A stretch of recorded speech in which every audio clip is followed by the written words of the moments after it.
You just want to start with your opening thoughts on tonight's game? Yeah, I mean, listen, I just spoke to the players. At the end of the day, you have to win games like that. It's the difficult conditions. The field was very small, extremely hot, 3 games in 1 week. But I was so proud of the group. I told them at the end of the day, it's about getting 3 points, and you have to be able to win games and grind games out, especially on the road. I couldn't have been more proud of them. Was it the prettiest game? Absolutely not. We started off the game really, really well. We talked about that as well. But ultimately, you come away with 3 points with a group that absolutely grinded, and I'm really proud of them. Can you talk us through Cam's first goal? You mentioned that maybe you all were thinking it's a smaller field and you might go with that in the first corner. Yeah, so obviously had a few different plays drawn up. To be quite honest, Niall came in. He knows that I've previously drawn something similar up for the players. He walked in and asked what I thought. I told him, listen, I think this is what we should do. Cam ended up executing exactly the way that it was drawn up. We had other corners that were drawn up as well that, I don't know if you guys have seen the replays. I haven't yet. Don't know if it went across the line, but I thought our set piece service was really good. And ultimately the guys executed the plan. So I'm like I said, I'm going to say it probably 15 times on this call, but can't speak enough about how proud I am of the group. Another big week for Jogo, but both with you all and in the international kind of spotlight there. How have you just seen him handle success lately? Yeah, he's done a great job. I think I've said to the press quite a bit. The kid is extremely humble. He works hard every single day. He's earned all of these opportunities that he's gotten. And again, you look at his performance tonight. I was really happy for him. He got very tired there at the end. We had a few pre-planned subs at halftime. Paulo and Cam were pre-planned. They gave everything that they could for 45 minutes. The feeling was that if we did our job, we would be up a few goals at half, and it worked out that way. It always does. It doesn't always, but it did tonight. And Jogo, he got tired there at the end. I wanted to make sure that obviously we didn't concede an injury, anything like that. But he's certainly playing really well at the moment.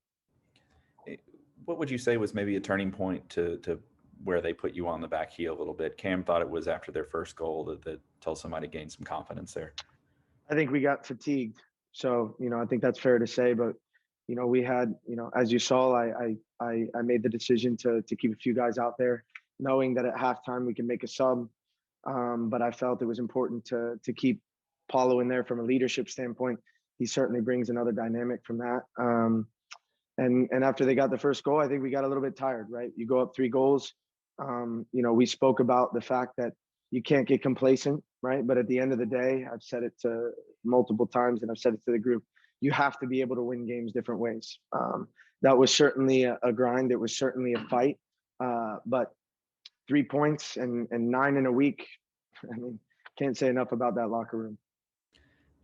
Just to have Cam and Jogo with the team. I mean, it was almost a month ago now that you go to Atlanta and it's your second straight loss, and you say you're confident in the group, but for various reasons, both of them were out. I mean, just how important do you feel like they have been in the last week or so, getting them back into the squad?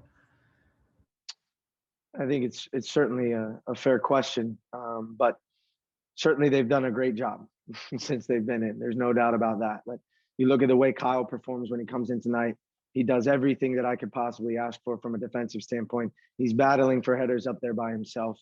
When you look at the Atlanta and the Indy game, I know we don't have Jogo, but ultimately still, I know I've said this to you and other media a lot. We created enough chances to win those games. So, while those two are obviously extremely important, and I've been proud of the way that they're performing, I don't want to take away from the guys that have also done it, stepped in and done a good job.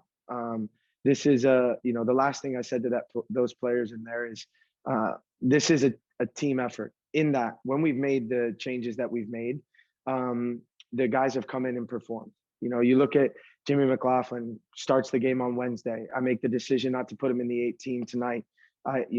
Those are not easy conversations to have, but Jimmy takes it like a pro, right? This is a group. This is a group that gets through these things together. And ultimately, the goal is when you have games like this, you come out with 3 points, you fight for one another.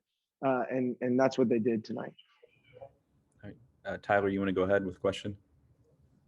Yeah, Danny, I'm not sure you ever expect 3 goals in the first 10 minutes of a game, but you mentioned that word fatigue. You guys played 3 games in a week. Were you surprised at all that you got off to that fast of a start, considering you're on the road on the 3rd game in a week? Honestly, we put a heavy emphasis on starting the game well because of the factors, because it's the 3rd game in a week, the importance of trying to start on the front foot.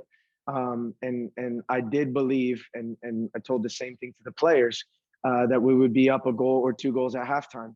And Cam and Paulo both knew that they were going to give me everything that they could, and that there was potential of subbing them off at halftime.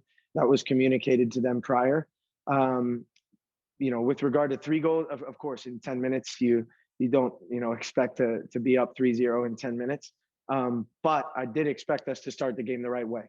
When you're on the road in hot conditions on a tight field, you have to emphasize that to the group. And the way that they came out, I know I've said it enough tonight, but I couldn't have been prouder. Cam continues to convert from the penalty spot, and he talked about that he really didn't have too many opportunities from there in the past year or so, and then he just keeps getting them this year in such a pressure-packed moment. I mean, what impresses you about his approach to those moments? Well, he's a 9 that thrives under pressure. He has his entire career. His expectation is that he's at the minimum scoring every single game, right? And so when he gets to the spot, you can tell how calm he is. You can tell how collected he is, and he never gets nervous in the moment. I've yet to see it in the years that I've been with him. So at the same time, I think we've done a really good job of putting opponents in a difficult position in the box. And I think that's why you're seeing penalties come like that, right? And so he makes a really good run to get on the end of the ball. I think there's a stat out there. I believe we were probably top 2 or 3 in touches in the box, maybe even first. So we are getting in good positions and forcing opponents to make tough decisions in the box. And when those calls come, the expectation is that he's going to score it, and he's certainly shown that.